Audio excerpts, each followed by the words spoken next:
2, 1, go.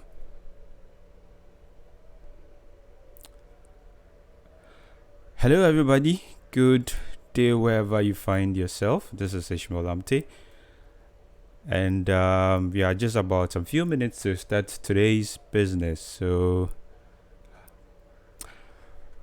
in the meantime, you can send me your questions in the live chat section, and then I'll try my possible best to answer them.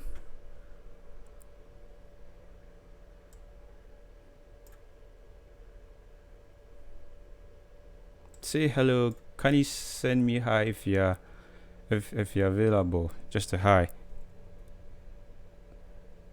If you can hear me loud and clear, send me hi. So we have some few.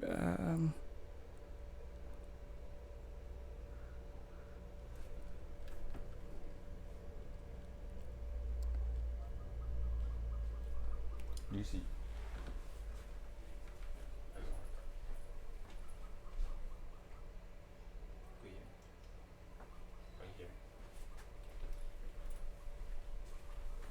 Okay, so we still have some. Oh, okay, so you guys can hear me. Great. So yeah, this is Ishmael Abte here, and we'll be starting in about 3 minutes. My time says 3:57. So let me know where you're from in the comment section. I'm in Ghana.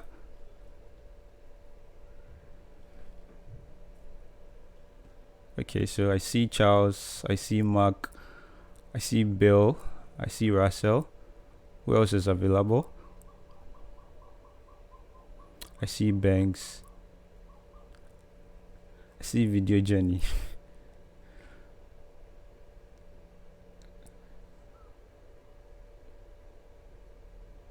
Okay, so we have someone from Florida. Hello, I'm in Ghana. Okay, great. Okay, so we have one rep from Ghana, so I'm sure a lot of people will join in very soon. So we have 2 minutes more to go. I believe the level of the sound is okay. You guys can hear me out there, and I hope my pace is okay as well. I'm not moving so fast. Okay, we have someone from Canada.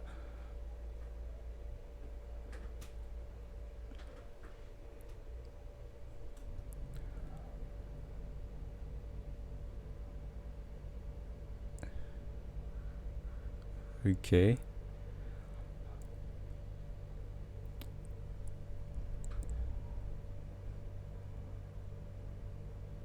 And I think yeah. Okay, great. Thank you. Thanks for the feedback. Thanks for the feedback a lot. I thought I was too loud out there. Okay, so we just have a minute more to go.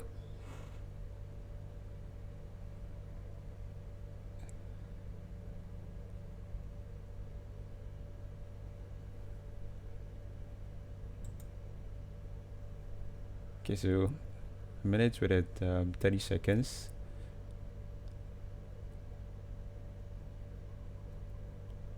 Okay, so we have someone. Okay, so you can go ahead to type in your questions, and then once we are done with today's session, we can look at some of the questions.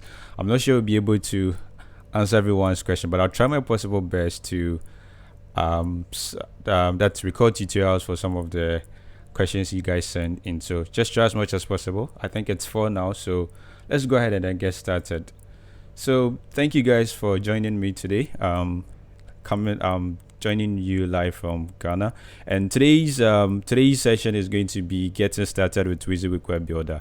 So today, this is our actually first live video we are having, and which is more or less like a demo, trying to show you how something is done. So in case I'm moving fast, in case you don't hear anything, just prompt me in the comment section, and then I'll try my possible best to either slow down so that you'll be able to cover more.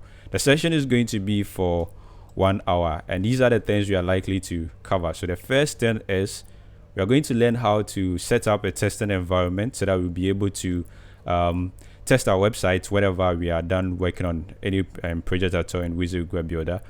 And then also we are also going to look at some best configurations we can actually use in WYSIWYG Web Builder, so that makes our design process very easy to go about. And then we'll look at some appropriate naming conventions, and then we also look at some best design practices, and then finally I'll be taking your questions. So the whole webinar is going to be an hour. 45 minutes is going to be the demonstration, and then I'll have 15 minutes taking your questions, and then I'll be trying my possible best to answer them. So let's just go ahead and then get started. Let me just I believe you can all see my desktop. Let me just go ahead and then so I believe you can all see my desktop. Let me just go ahead and start. So the first thing we're going to start with is how to set up a test environment when you are designing a website for WYSIWYG Web Builder. So you under normal circumstance would need a server on your system. So what do I mean by server? You need something which is going to be able to run your website file so that you can actually preview it in the browser. So there are lots of servers available offline. What I mean is, what we are actually going to look at is going to be an offline base. We are not going to look at anything online for now. So there are lots of servers available, local host servers that you can actually use for your testing environment. So there's WAMP server, and then also the XAMPP server as well. So and if you're on Mac, there's I think XAMPP runs on all these platforms, whether being it Windows, Linux, or Mac. So you should be fine if you're running XAMPP. You should also be fine with Windows if you're running WAMP. And there's also MAMP as well. And then there should also be I think, yeah, so XAMPP, WAMP. There should also be LAMP. Yeah, that's for Linux. LAMP server. Let me just see if I can. I think there should be, yeah, so LAMP server stack, yeah. So depending on which environment you are, you should have something which is going to work out fine for you. So I'm running Windows, and I'll be using WAMP. So we'll take a look at how to install WAMP, and then how to go about the configuration with WAMP. So let's just go ahead. I already have WAMP installed on my system, so let me just go ahead and then start WAMP so that we can see some of the things available here. So I have WAMP started. Let me see if you can see the tree. I don't think you can see the tree because my image is over there, but I have WAMP started. And if I go to the bottom right hand side system tray, you should see WAMP server icon over there. So once you have it started, you should have the green icon. It has three colors. It has red, it has or amber, it has yellow, and then it has green. So once it's green, it means your server is actually live. You can go ahead to use it. So once you have WAMP running, let's take a look at where you would under normal circumstances be publishing your website files to. So let me just go ahead and then open my Windows Explorer, and then when I go to, let me just go to this PC and then go to drive C. So mine is OS drive C. So I'll go ahead and then open that, and then I'm going to open up a folder called WAMP. So this is going to be if you choose to use the default settings of WAMP, you're actually going to see something like this, where you have a folder created in the drive C, which is going to be called WAMP. And yeah, so once you're in the WAMP folder, there is a folder called www. So this is actually where you're going to be saving your website file. So you open the www folder, and then you create a folder in here which is going to contain your website files. Now if you are using XAMPP, I think I should have XAMPP also installed. Let me see if I can find that. If you are using XAMPP, okay, so I have XAMPP here. You can also open up to the htdocs folder, and then you publish your website files here. You should for every website project you work on, you have to actually create a folder which is going to contain the files of that particular website project. So I think that's about where to publish your website files to. Now, I think you guys should know I live close to an airport, so every now and then I have airplanes passing by. So in case there is a very an airplane passing with a very loud sound, I'll have to pause for some few seconds until it's done passing. So yeah, so let's just continue. So those are the the various folders where you can publish your website to. So that's for WAMP, and then for XAMPP, okay, it looks like I was moving too fast. Sorry about that. So yeah, we have WAMP, and then we have XAMPP, which is going to serve as a server. And then what we actually did was where you get to publish your website projects to. So let's go ahead and then continue to the next item we have on our list today. So that is going to be so we have best configuration. So let's take a look at, let me go ahead and then launch WYSIWYG Web Builder. So this should start in some few seconds. Okay, so once you launch your WYSIWYG Web Builder for the first time, you should have something close to this. You may not have something exactly as this, because I have been using this for some time now, and I'll take you through a couple of processes or some basic configurations you can go ahead to set up your WYSIWYG Web Builder so that it makes your design process very easy for you to go about. So the first thing we will take a look at has to do with the published folders. To locate that, you go to the tools section in the menu bar, and then we are going to click on options. Now in the options section, we have a lot of options available in here. I'll talk about a few of them because of time, so that maybe in some other videos I'll be able to talk about the other. So the first part I'll be talking about has to do with the files and folders. Now files and folders has to do with where you save your WYSIWYG Web Builder website project files. By default, once you install WYSIWYG Web Builder on your system, you have I think the default part should be in your document, and then there is a folder created called WYSIWYG Web Builder. So that's where by default your files are going to be stored. Now you can go ahead to change this, select a different part where you want your website projects to be stored, and that's just about that. And then the next thing I'll talk about has to do with publish. Now we know that website has different files that makes it up. So we have the HTML files, we have the CSS files, we have the JavaScript files, as well as we have the images that also helps play a role in a website. Now when you work on any project at all in WYSIWYG Web Builder and then you publish them, all these files are published into the folder you specify, or the part you specify. So you have all your HTML, your images, your CSS files being published to one page, which isn't really good. So we want a situation whereby we should be able to create folders which are going to contain all these various file formats. So that is where you come to the publish section, and then when you come to the target folder, this is where you specify folders which are going to contain various file types. So let me just clear everything I have in here and show you what I mean. Because I already have a couple of them set up, I'm just going to go ahead to remove everything, and then I'll just show you what I mean over here. So let me just remove everything. Now let me just go ahead and click on OK. So what I'm going to do is let me just go ahead and start with some blocks, so you don't have to worry about that. We'll come back and then take a look at that later. So if I go ahead to publish this, let me just specify the path I want this to go to.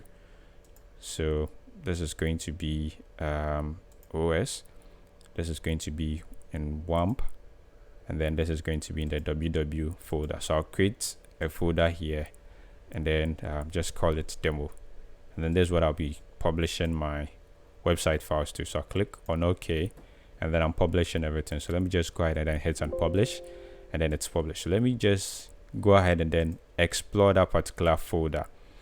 So just like I was saying, as you can see, we have different file formats here. We have an HTML file type here, we have PNG, which is for image, and then we have CSS or cascading style sheet also here, and then we have different file formats, which are, these ones are for font. So we want a situation whereby we'll be able to create a folder which is going to contain these various file formats, so that we are able to organize our website files in a proper, or in a very good way. So let me just go ahead and then delete everything here, and then let's continue with what we were doing here. So let's go back to tools and then go to the options section. On the option in the option section, I'll go to the publish, and then this time around I'm going to create folders which are going to contain this different file formats, so that makes it easier for us to organize our website files. So let me hit on add, and then what I'm going to start with has to do with images. So this gives you a window, a pop-up window that gives lets you specify the file extension, and then you also get to specify the folder which is going to contain this various file extensions. So I'm going to start with images. So for images, we have PNG, which is an image format, and then I want to save it in a folder called images. So I'll go ahead and then click on OK. I create another one for JPEG, so JPEG. That should also be saved in images. I'll go ahead and then click on OK. I'll hit on add. I want JPG, which is also an image format, would also be saved in a folder called images. There's also BMP, which should also be saved in the images folder. There's TIFF, there's TIFF, there are lots of them. So depending on which images format you'll be working with, it will be good for you to create folders for them all. So let me continue to the next file format, which will be for CSS. Now CSS is cascading style sheet, which is going to contain the various styles of your website project. I would want to save that in a folder called CSS. So I want to save that in a folder called CSS.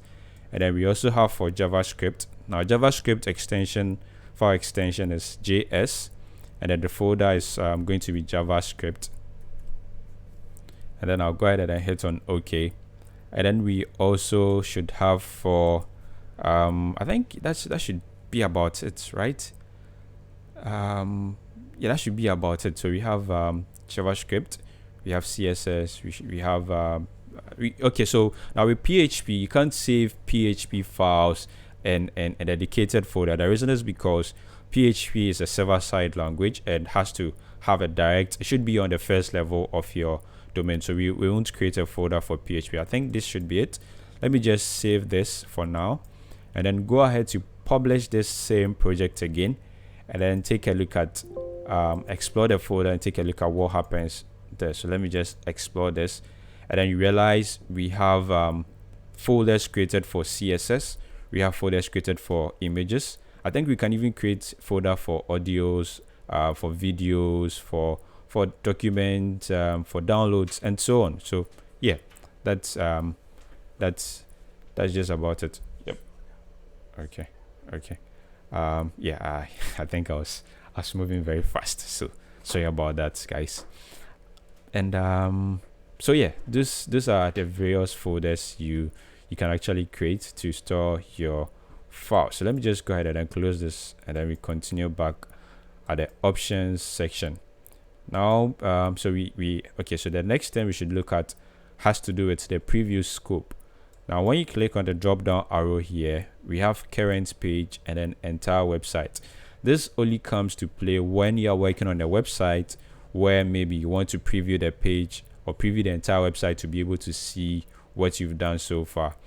I like to stick to current page because sometimes some of the projects I'll be working on are more than about 20 pages or more, 50 pages and the rest. So then I want a situation whereby when I'm previewing that particular page, it doesn't take a very long time to see what I have done. So I like to stick to current page. And then you can also choose entire website. So if you are using entire website and you have about 20 pages and you try to preview, it's going to take you some time to generate and then preview those 20 pages.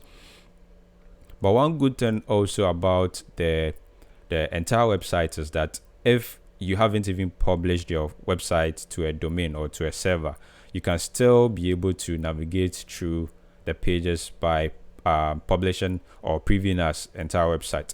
But if you have a page which has a PHP file extension, it won't be possible for you to preview that with just the preview scope or the entire website. So that would require some to a server to be able to process the PHP files for you to be able to see that. So that's what we need to know over here. I think that's just about it. Let me go ahead and then click on OK, and then let me take a look at the next item. So so we are done with the tools section. Now let's take a look at how to be able to configure our canvas so that it is easier for us to go about our design process. Before I continue with that, let me just show you some few parts of this application. So once you launch it, you should have tools. I'm sure yours may be different from the way mine is showing, because I have been using it for some time now. But if yours is you just probably purchase it, or you decide to stick to the default settings, let's take a look at some few things you can actually do. So we have the tool box, which contains the various tools. We have blocks, which are predefined designs that we have that we can go ahead and then just drag them to the canvas and work with them. And then we have the property inspector, which gives us some options or properties on objects we may be using. And then we have the site manager that allows us to manage pages and then folders in our website project. So let me just go ahead and then take a look at something. So in case you don't have yours showing this way, sometimes you may be having yours. You can actually move this. Let me see if I can move this here. You can actually move this. You can stack it to different position depending on how you go about your design. But like I was saying, sometimes once you have yours open by default, you should have something on. I think you should have the toolbox on top, and then you should have the blocks section at the bottom. So there may be instances where by mistake you would move your toolbox or any of these windows out of their place. Now it's easier for you to be able to put them back. All you have to do is to click on it, and once you click on it and you try to move it, you realize there's some icons or some icons on the screen that directs us to where we can actually stack this particular window to.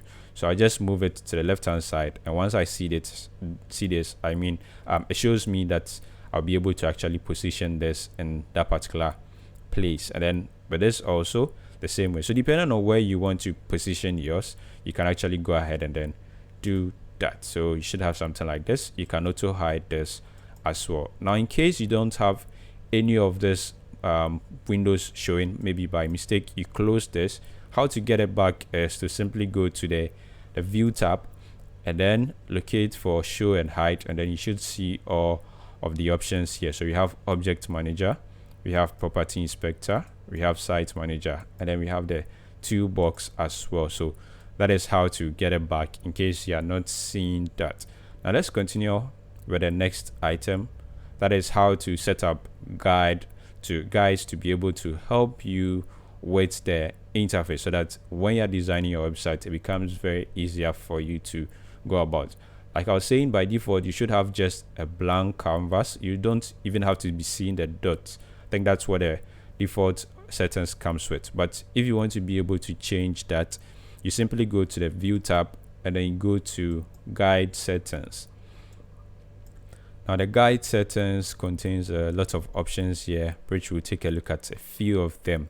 But my interest is at the very bottom where we have the grid. And when you come to the grid type, there is a dots, there is columns. I like to use the columns because it makes it easier to go about. And then also we have the options for it. So you can change the grid color, and then you can also show grid either on top of the objects you have in your canvas, or you can actually leave that going to be behind the object. I like to have mine on top of the object. And then these are the settings I like to work with. So I use the width, that's 100 for the width, and then columns, I have 30 here, 30 columns, and then I have the gutter is going to be 10%. So these are the settings I work with here, and then there are a few settings here I'll be going ahead to enable them as well. So show ID on layers of forms, in case you want to show IDs on the layers of forms you'll be working with, you can go ahead to show that. But I like to have show guide borders enabled, so that shows me where an object is starting and then it's ending. And then I think that should show tooltip while resizing. So if I'm resizing an object, I want to be able to see the size that I'm resizing it to, so I'll enable this as well. And then I think that should be it over here. So let me just go ahead and then click on OK. So once we are done with that settings, we are going to see something like this, or you see something like this on your application. So yeah, let me just go ahead and then bring up an object in here and show you a very important property or option here. So once I draw an object here, let me just change the background of this to solid, and then make this white, and then click on OK. You realize I'm seeing a certain, or you're seeing a certain outline around this particular object. That makes it easier for us to know which particular object this is, or where it's starting from. And even if we resize, is where it actually expands or reduces to. So the option which is making this possible is under view, and then we have object outlines. So this allows us to see the outlines. Oh, I think my camera is gone off. Should. Okay, so I think let me just clear that up. I was using a camera here. It looks like it's low battery. Sorry about that. You can't be seeing my face, but that's fine. So let me just take the camera off and let's continue. So yeah, so you get to see the outline. So if we enable outline, you get to see the outline of that particular object. Now this was visible because I have border for it. So let me just turn it off, go to view, and then take off this. You realize it becomes very difficult for you to know that there is an object in here. So it is always important to go ahead to enable object outline so that you get to see the outline of the object, in case you have, let's say, the color of this particular object or the object you are using set to white. So that's one option you probably want to be working with. So let me take a look at the next item. Okay, so I think we are done with this. Let's go ahead to the next item. Now, before you go ahead to actually start designing, there are a couple of properties or options or settings you have to perform on the page before you can actually start designing. So to locate the page property, you simply have to right click on an empty space on the canvas, and then go to the page properties, and then there are lots of options available here. We are not going to take a look at everything, but we'll take a look at some important ones that you have to pay attention to once you are working on any website project. So once you come to the page properties, we have the title, we have the menu name, and a whole lot of properties or options here.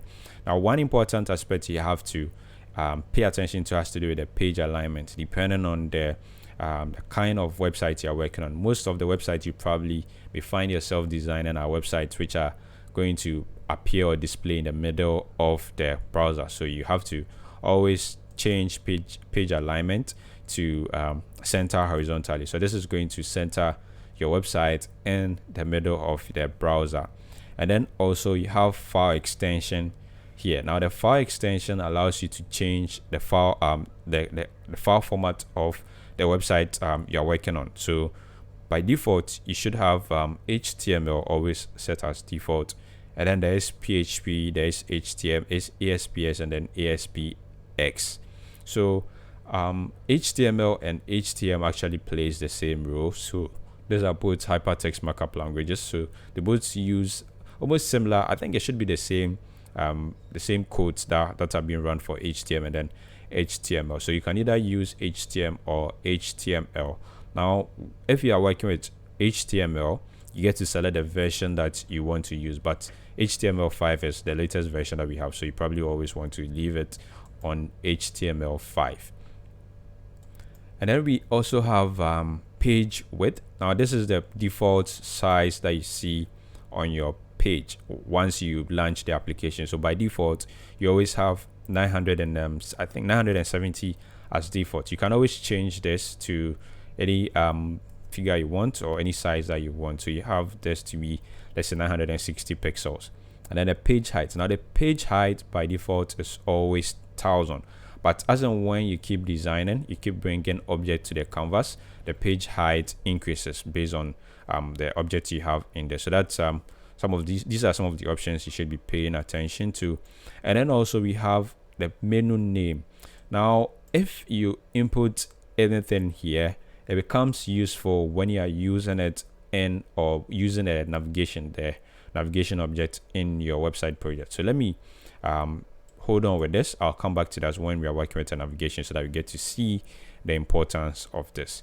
And then when we come to the style section, you can actually change the style properties of your website. You can change it to either change the color of it. You can change the image. If you want to use gradient, you can change it to that as well. But most of the time I like to keep this, leave this as it is, and then based on the object I'm working with, I'm able to change the colors of them. But depending on the website you're working with to determine what options you should be working with. So I think that there's meta tags, there's miscellaneous, advanced effects. I won't be talking about them now. When there's more time, I'll come back and then talk about maybe the meta tags section. So let me just go ahead and then click on OK. And then the next item I'll be talking about has to do with a master page. Now let's take a look at the concept of a master page. I don't know if you've come across master page before, but if you have, a master page saves you a lot of time when you are working on a website project. How? If you are working on a website, let me just go ahead and then launch the browser, and then let's take a look at something. So let's say dabsonishmail.com. If we are on dabsonishmail.com, and then we want to be able to design something similar to this. I think it's taking. Okay, so let's close this. So if you want to be able to design something similar to this, you realize that at the top section we have our navigation, and then at the very bottom we have our footer. Now it is obvious that this same information is likely to show on almost all the pages on our website, or some selected pages on our website. Now we don't want a situation whereby when we are working on a website, we are going to go ahead to keep designing the same thing over and over and over and over again. That is when master page or master objects comes to play a role in our website design. So a master page is not any unique page you set up. You actually set up just like you set up normal pages in the site manager. So in the site manager, you get to create the pages and then folders where you get to store or keep pages in it. So that's what you'll be doing in your site manager. So to set up a master page, you just have to create any normal page. So you click on the site, which is untitled. I haven't saved my, haven't renamed my, so that's why I have untitled here. So you click on the site and then you hit on new page. So once you have new page, you can right click on it and then rename this to, let's say, master page. I will come back and then take a look at some naming conventions very soon, but let me just rename this to master page. Why am I calling it master page? I'm calling it master page because it's going to contain information which is going to be useful for almost the rest of the pages I'm likely to have on my website.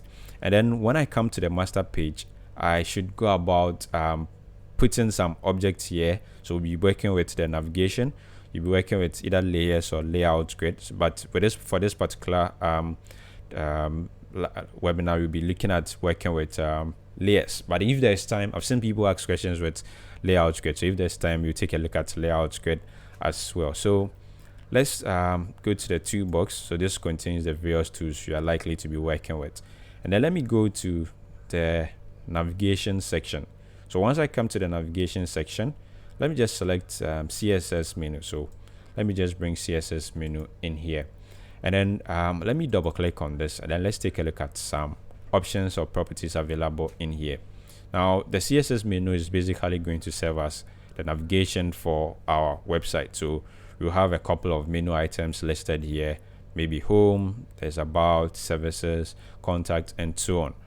And maybe based on the kind of website I'm working on, or based on the way I renamed my pages, I want a very easy way of going about having the menu items created out of the pages that I have created. So to do that, there is an option at the very bottom of the item section, which is synchronize. Now if you come to synchronize and you click on the drop down arrow, there is synchronize with site manager, synchronize with another menu. If you are selecting site manager, this is going to synchronize with the pages that you have created on your site manager. Now if you come here, we have we have first level, we have parent level, we have current level, we have child level. Let's take a look at one.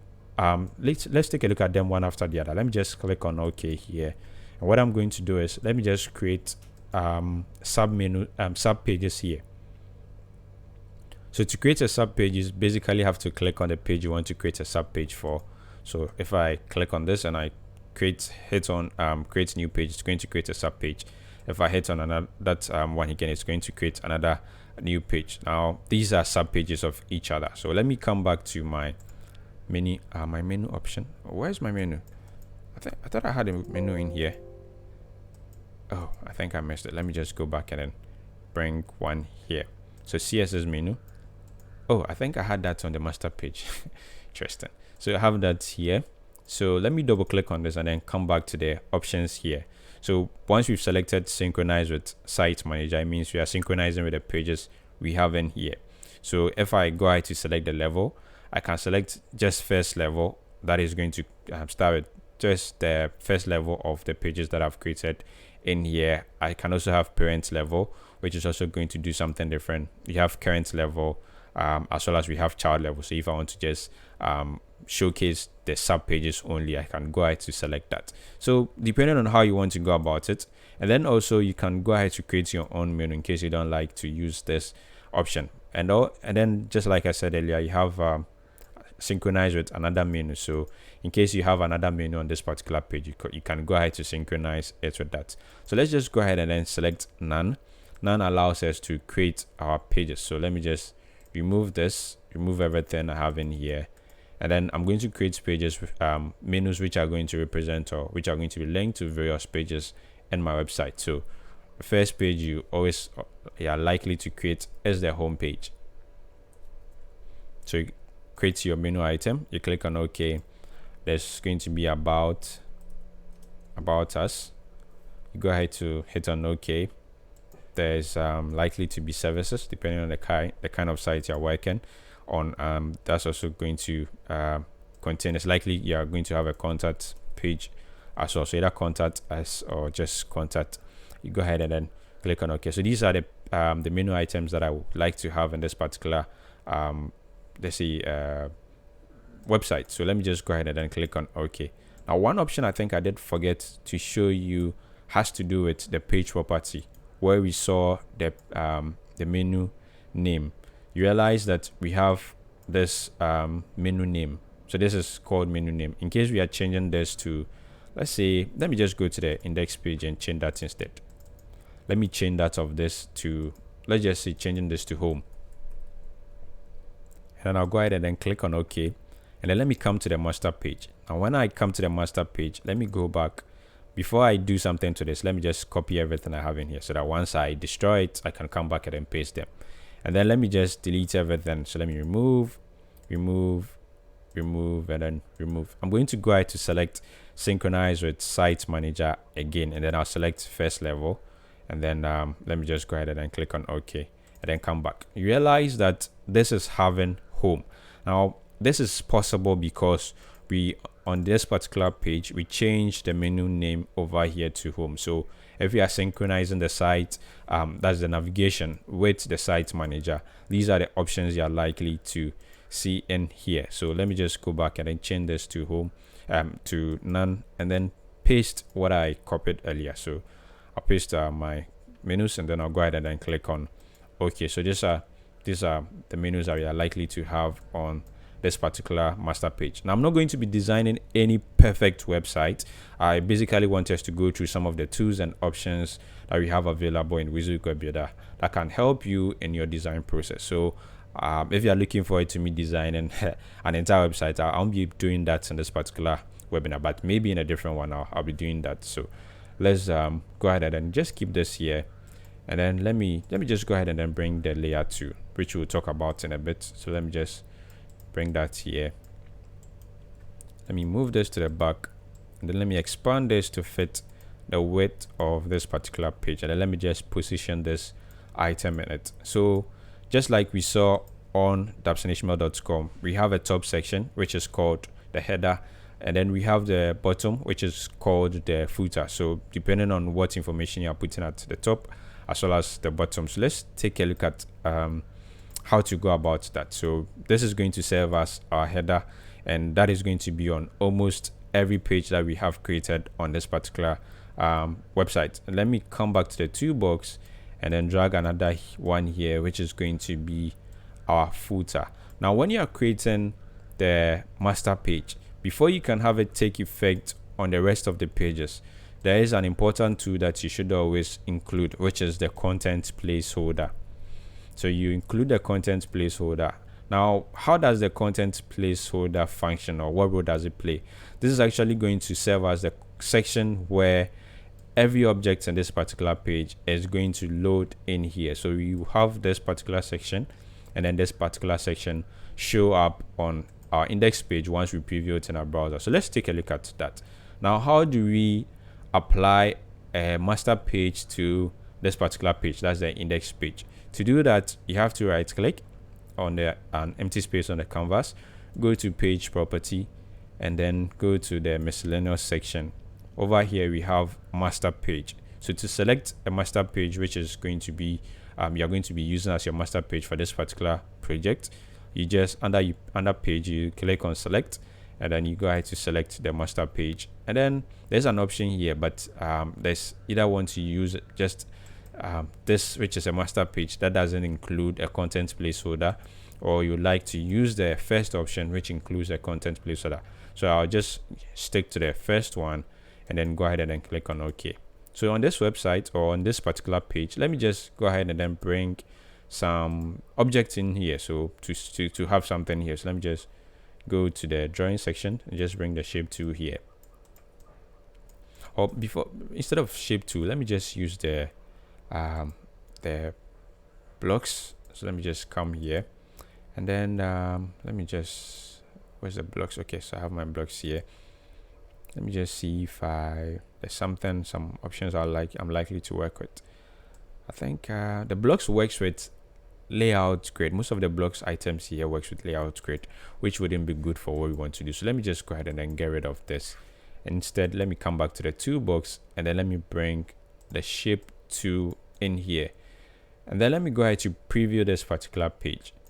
So once I preview this page, you realize that I have my home, about, services. That's basically the navigation showing in here without me creating that on the home page itself. So just like I was saying, it's very important for you to design everything you like to show on almost the rest of the pages.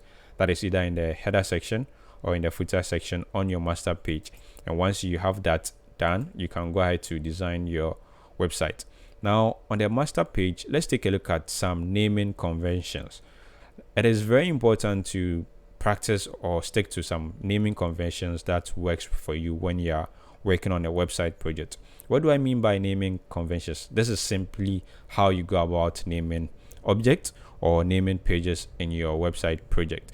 So for instance, when you come to the site manager, you realize we have a couple of pages created here. I have an airplane passing, so I have to pause for some few seconds and I finish passing by. I don't know if you heard that.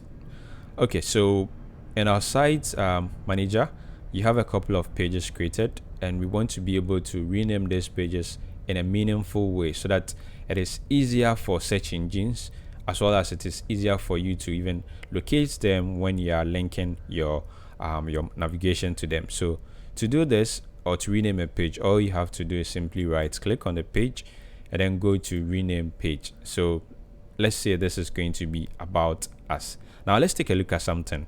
While trying to rename about us, I want to be able to leave space and then let's say us, and then let me click outside.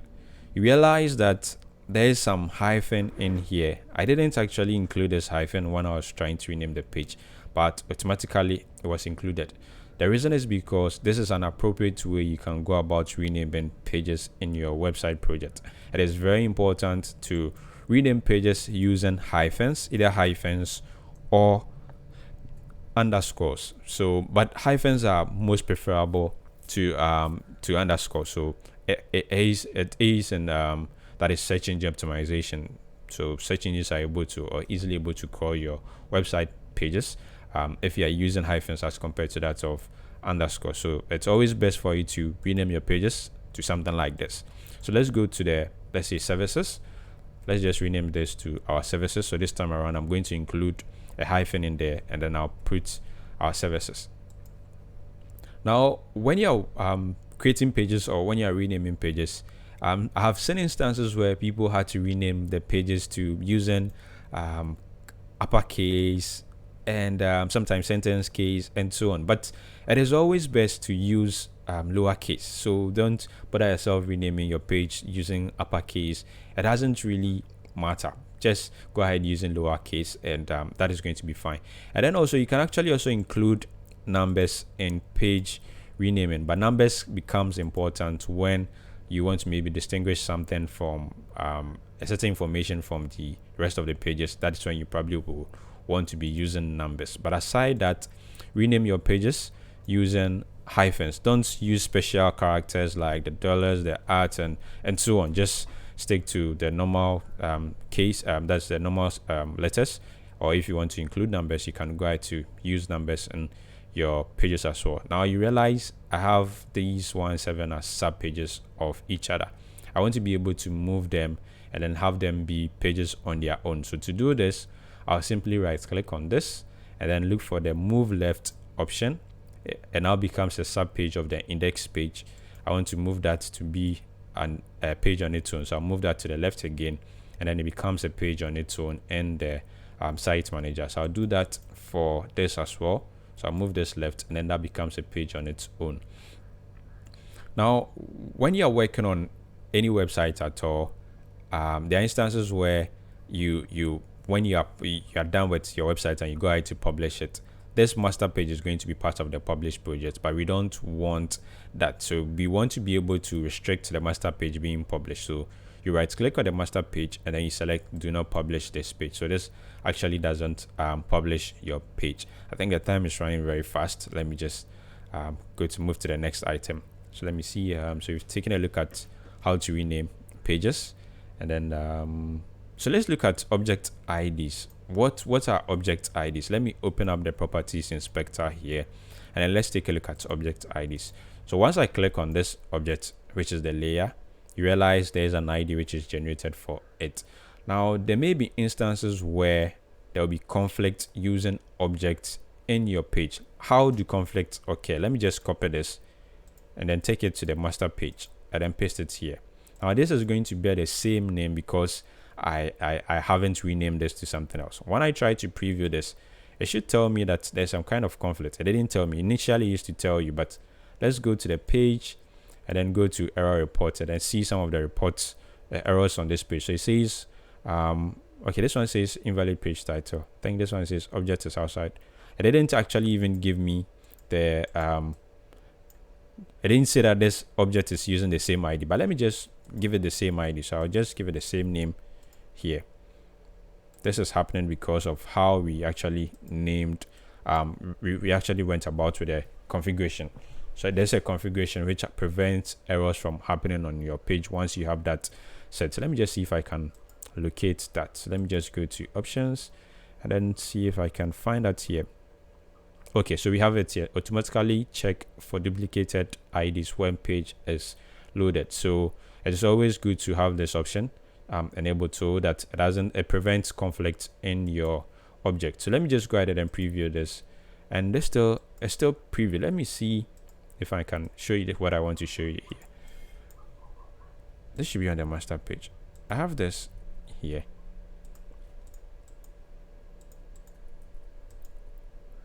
Yeah, so that's what I have here. Let me preview this.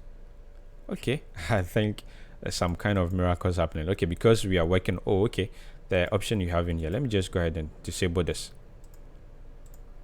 and then let me just change this back and then preview this. We still don't have any errors in here. Don't worry, some magic happening somewhere. Okay, so it's so this is what I wanted to show you. So this is duplicate ID. We want a situation whereby we don't want to have IDs being duplicated in our project. So it is always best for you to rename the IDs of your object. So you can rename this to anything meaningful at all. So, and when renaming this as well, it's also very important to stick to the same naming convention when working renaming pages. So let's just say navigation layer. It is also important for you to not to include numbers when you're renaming objects IDs, because numbers would actually help in creating more conflicts in your website. So when renaming object IDs, go ahead to use just letters, which are fine. Don't include numbers in them.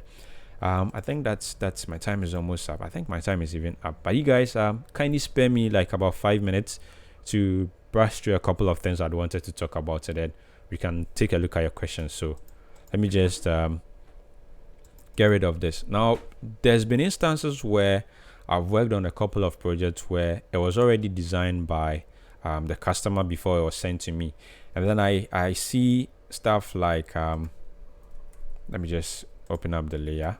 So you see maybe a layer containing something, and then you see the text too.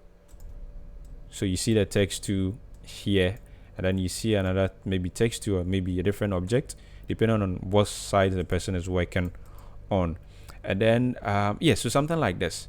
And I must say this is actually not a good design practice. The reason is because it is always best for you to keep your object in layers. That is, if you are using layers or layout script, don't just put objects on the canvas without putting them in a layer. The reason is because there are instances where the browser adds default size or even spacing around objects when you don't go ahead to specify the size. Once you use a layer, you specify the size that you want to actually have for that particular section on your website. So it's very important to always position or put text or your object in a layer. That is, if you are using layers, and if you are using layout code, you should also keep objects in the layout view. So that's one best design practice you should adopt when working on your website project. And then also, now let's take a look at the layer 2. So if you are using the layer 2, there are some few options that you like to. It's good if you know. So once you have it brought here, you double click on it, you come to the properties of that particular layer. There is this option. The first option I would want us to look at is the alignment. Always change the alignment to center, so that it has all your content being positioned in the center of the layer. And then we also have relative horizontal sizing, which makes your layer expands to fill the entire width of the page. Before doing that, let me just click on OK. Let me change the color of this to something deep you can see, and then let me go ahead to preview this page. Realize this is just here, and it's not expanding to fit the entire width of our page. Now once I double click on this and I enable relative horizontal sizing, and then I go ahead to preview this actually fits the entire width of our page. So in case you want to have something like this, you should always go ahead to check the relative horizontal sizing. I think what's the next thing I have to talk about? Okay, so let's look at some few tools you're likely to, or it's best for you to have once working on a website. So there's a tool in the toolbox called Ready to Use JavaScript. Now the Ready to Use JavaScript has a lot of options or tools or properties in it that you can actually use in your website. But one important one I want us to have a look at is the copyright notice. Now, for every website I've seen so far, there's some kind of copyright text at the very bottom or the footer section of the page. It is good to use this tool. This tool allows you to just specify your start date, specify the name you want to show, and then once you are done, it is always going to show at the position you place it, and this is going to adapt the time, as well as not the time per se, but the date when as the current date of your system. I don't know why it's showing 2018, but it should be showing 2019. But this also works, or it takes the default settings of your domain, so it would probably change from 2018 to 2019. So that's one tool you should include in your website project, so that you don't have to just use a mere text and then always be coming to it to make changes to. And then another two I want us to look at, I think that's just the two. Now let's take a look at creating breakpoint. If you're creating breakpoint, I've seen instances where people create breakpoints this way. So they have let's say 1024, they have for 960, maybe 980, they have for 768, and then they have for 480, and then even 320 created. I must say this isn't the best way of going about creating breakpoints, even though it may work, but this isn't the best. So what you can actually do is to create it in a reverse form instead. You have the list to the top, and then you have the next mobile following it, and then you have the next one following it, and then you have the next one as well following it. So this is the best way to go about creating breakpoints when you're working on a website. So when you come to the very bottom, you realize we have the default, we have the 320 pixels breakpoints, we have 480, we have 768, we have 980, and then we have 1024 pixels. I think those are the few things I like to talk about. I think that's just about. My time is even up. So let me see your questions. Michael, do you have your questions? Can you give me a second as I get your questions and try to answer them? So let me just.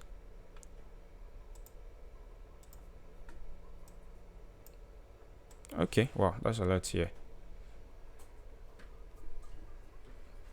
Okay, so before I continue that, I had a question on how to set up, let's see, use images as background of your page. Now to do that, you simply right click on an empty space, you go to page properties, and then you go to the style section, and then this is where you actually select, or you change the mode to image, and then you go ahead to select the image you want to use. So let me just go ahead to download an image.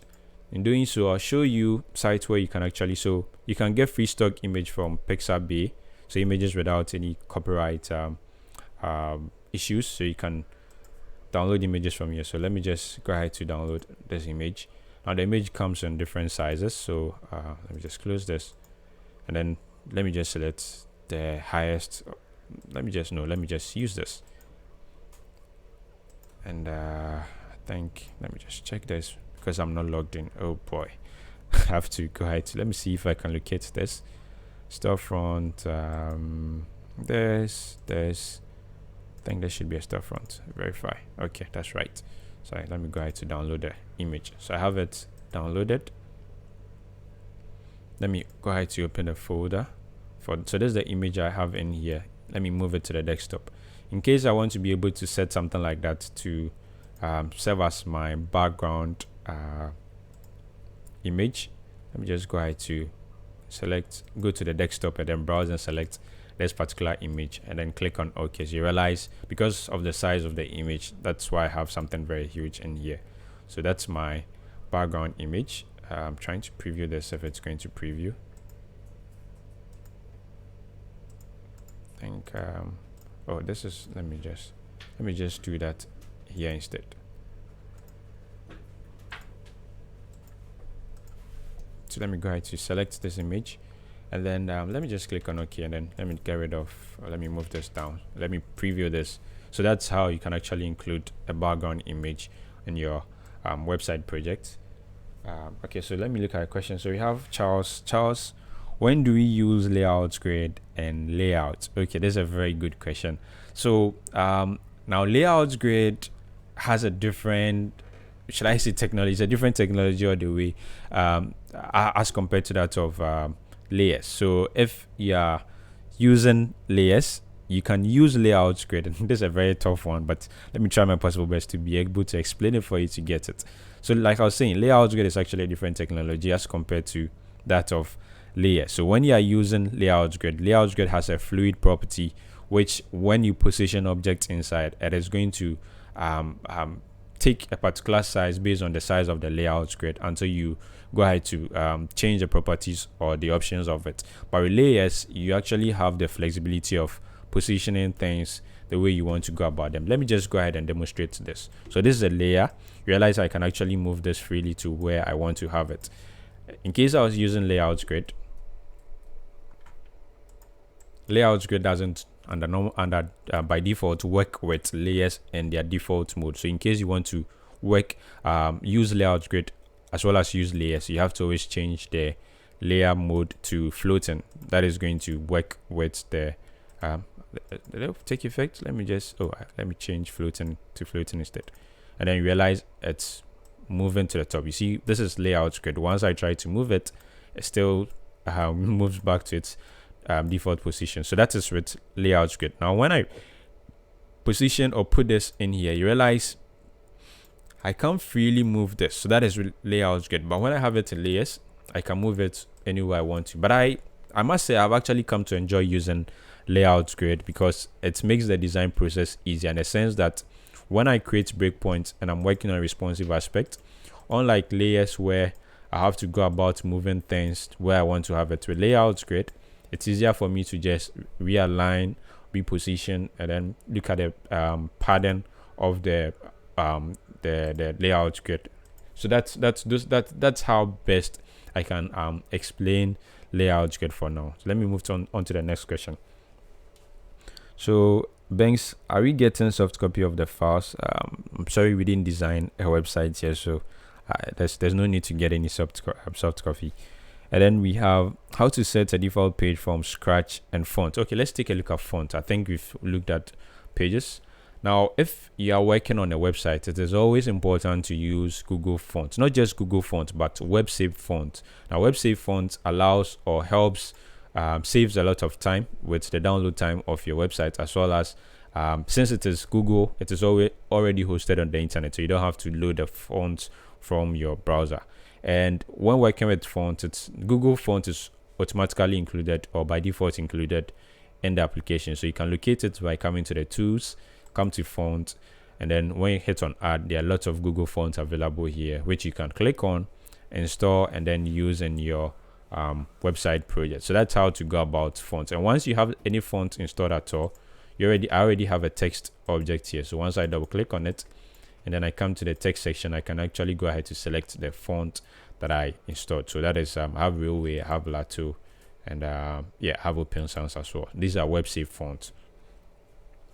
And then we have Tom Simpson. Will this be posted as a YouTube video? Yes, of course. This is going to be posted as a YouTube video, so you get to watch it over and over again. And then we have Mark. Can you store the files in a Google Drive folder so they can be accessed from different machines that also have WYSIWYG Web software? Yes, you can. A very easy way you can go about this is by default, like I was showing you earlier, whenever you install WYSIWYG Web Builder, the files are saved in the document folder. So we have a folder called WYSIWYG Web Builder. If you come here, I don't think I have Google Drive on this particular account, but if you had Google Drive installed on your system, you should have a folder somewhere around in here. If that be the case and you want to save all your files, you want to save, let's say, your backup files in that particular folder, all you have to do is to come to tools. When you come to tools, you go to options, and then when you come to options, you come to, let's come to files and folders. So system folder, this is what is going to contain your system files, which you don't want to change the options or properties for, but you would probably want to change the backup. So let's go to the backup section. So you can actually browse this to have your Google Drive. In case you already have Google Drive, you should have a section in here where you get to select Google Drive, and you can even specify a folder so that anytime you save a file or a backup is made, it is automatically going to be saved in your Google Drive, so that anyone at all, whoever has access or credentials, will be able to access that. So that's how you can go about with Google Drive. And then the next one is, I have previously used Serif Web Plus version 1. Of the things I like, of the things I liked was that could you place an image within a frame of a set size? If I get what you mean, yes. So let me just go ahead to bring an image in here. I think I download an image to the desktop, and let's say we want this image. This is going to be a big one. Okay, let me reduce the size of this. And but if you can actually use the image tool, or you can actually have the image become or set it as a background property of a layer, in case you are using layer. So if I'm using layer and I double click on this and I come to style, I can change the mode to image, and then I can go ahead to select the image to be the background property for this. Now I can change the properties over here. Anytime you set image as a background property of something, you can go ahead to change the repeat. That is, if the image is small, you want it to continue to repeat, you can go ahead to set that in either horizontal or vertical mode, and then there's do not repeat. And then you can also leave the alignment to either left, center, the way you want it. And then the vertical position also, mostly I like to select center. And then the size, I like to use cover because I want to have almost the entire image showing.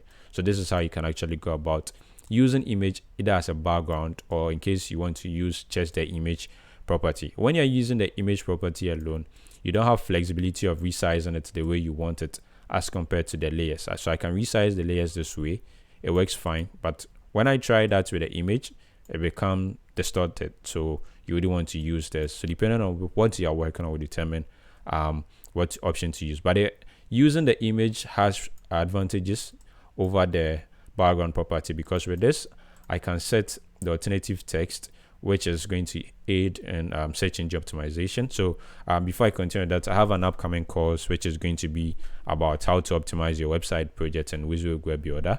I think I should be having that done in some few, either this month or next month. And once I'm done, I'll let you know about it. So you can put text in here, which is going to help in search engine optimization. That is if you are using the image too. But if you are using the layer, there's no option like that here. So depending on what you're working on will determine what you should use.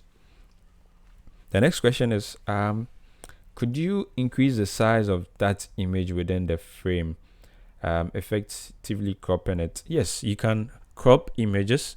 So if I select this image and I want to crop it to, let's say, select a particular section in here, there's a crop tool. Let me just click outside.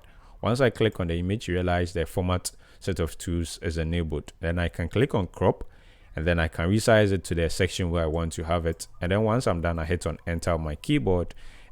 And okay, I think I should be back in some few seconds. Kindly give me some few seconds. It looks like there's some slight issue here I want to resolve. Okay, so I think I'm back. I'm connected back. I'm sorry about that. So okay, I think you have some other questions. Let me just finish with this. So you can go ahead to crop section, and then let me look at the next one I have. Okay, so with CMS, okay, we're talking about CMS now. With CMS, there's an extension developed by Look Now Webs. I think I'll try and put them in the description section so that you can get to them. So that is what I'm using. I'm using an extension by Look Now Webs for the blog of this website. So if I go to the blog section, you can see how this looks like. So in case you want something similar to this, you can actually go about using that extension. So I'll put a link in the description so you can see that. And then I think you have new questions in here. Could you increase the size of, okay, so I think I've done that. I want to allow custom, okay, so sorry, that's not what I meant. Let's say you just wanted the camera part of that image show. Can you blow the image up within the frame? If I get what you mean, yes, you can, because that is what I just did. So I can just crop this to have the camera section only, and this is also actually has to do with the size of image that you have. If the image is very huge, it's easy for you to implement something like this. And then let me just get rid of this grid here. It's easier for you to implement something like this, and then go ahead to expand the size of it. So if that is what you meant, yes, it's possible. I'm sorry, I'm still around. I think there was some slight challenge. Let me know if you can still hear me or see me, see what I'm doing. Okay, so I think that's just about the questions. It's 1 hour already. Wow, that's so it's 5:04 here where I am. We've spent 1 hour already. Let me know if you can still hear me or see me. I see what I'm doing, and I think that's just about the questions here. So let me know if okay, no one typing.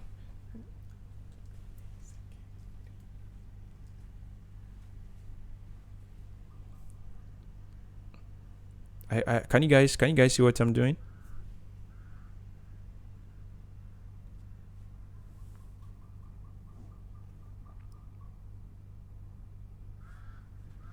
Okay, no, you have changed the frame size again. Let's say your frame was 100 by 100 and you wanted to stay that size and proportion. How do you blow the image up? It's a tough one. If I'm getting you clearly, you want to be able to let's say maintain the same size, if that is right. And then so let's say your frame was 100 by 200, and then you want it to stay that size. Okay, use GIMP. How do you blow the image up? I don't think I'm getting your question very clearly. I don't know if you can come again in a different in a different way, so it becomes very clear for me to be able to answer that. It's a bitmap fail effectively.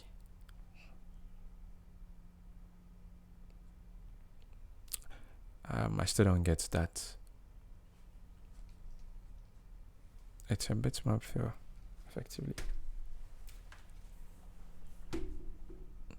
Okay, so I'm sorry I have to end today's session. It's almost